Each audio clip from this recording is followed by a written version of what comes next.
बोलो राजा रामचंद्र की जय हो। श्री हनुमान जी महाराज की जय हो। श्री रामचरितमानस लंका कांड चल रहा है। इसमें श्री रामचंद्र जी ने अपने आप को नागपाश में बंधा लिया। रण की शोभा के लिए प्रभु ने अपने को नागपाश में बंधा लिया, किंतु उससे देवताओं को बड़ा भय हुआ। रण शोभा लगी प्रभु बंधायो, नागपाश देवन भय पायो। श्री रामचरितमानस लंका कांड चल रहा है। शिव जी कहते हैं, गिरिजे जिनका नाम जप कर मुनि भव जन्म मृत्यु की फांसी को काट डालते हैं, वे सर्वव्यापक और विश्व निवास विश्व के आधार प्रभु कई बंधन में आ सकते हैं। हे भवानी, श्री राम जी की इन सगुण लीलाओं के विषय में बुद्धि और वाणी के बल से तर्क निर्णय नहीं किया जा सकता। ऐसा विचार कर जो तत्वज्ञानी और विरक्त पुरुष हैं, वे सब तर्क शंका छोड़कर श्री राम जी का ही भजन करते हैं। मेघनाथ ने सेना को व्याकुल कर दिया, फिर वह प्रकट हो गया और दुर्वचन कहने लगा। इस पर जामवान ने कहा, रे दुष्ट, खड़ा रहे। यह सुनकर उसे बड़ा क्रोध बढ़ा। जामवंत कह खल रहु ठाड़ा, सुनी कर तू ही क्रोध अति बाढ़ा।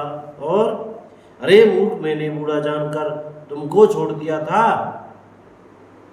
अरे अधम, अब तू मुझी को ललकारने लगा है। ऐसा कहकर उसने चमकता हुआ त्रिशूल चलाया।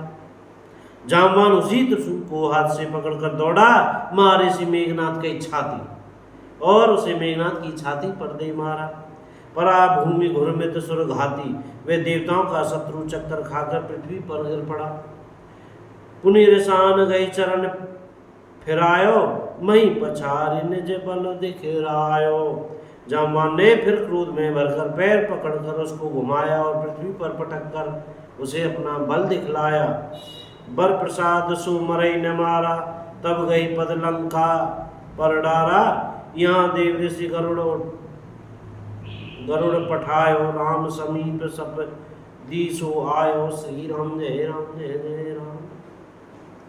किंतु वरदान के प्रताप से वह मारे नहीं मरता। तब जामवान ने उसका पैर पकड़कर उसे लंका पर फेंक दिया। इधर देवर्षि नारद जी ने गरुड़ को भेजा। वे तुरंत ही श्री राम जी के पास आ पहुंचे।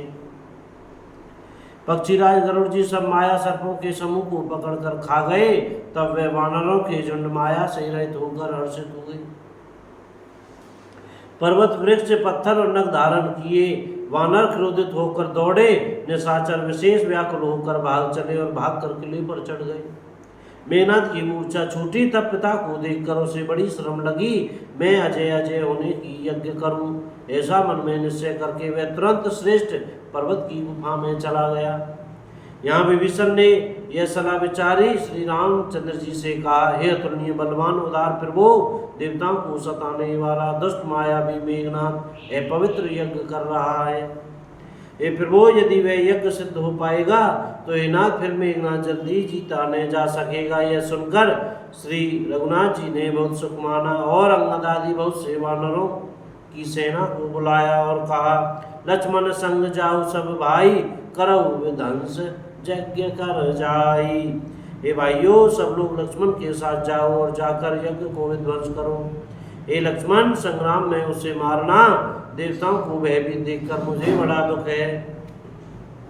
हे भाई सुनो, उसकी ऐसी बल और बुद्धि के उपाय से मारना जिससे निशाचर का नाश हो। हे जामवान, सुग्रीव और विभीषण, तुम तीनों जने सेना समेत इनके साथ रहना। इस प्रकार जब श्री रघुनाथ जी ने आज्ञा दी, तब कमर में तरकस कसकर और धनुष सजाकर चढ़ाकर रंधी श्री लक्ष्मण जी प्रभु के प्रताप को हृदय में धारण करके मेघ के समान गंभीर वाणी बोले, बोलो राजा रामचंद्र की जय हो। सीताराम जय सिया राम, जय बजरंगबली की भैया।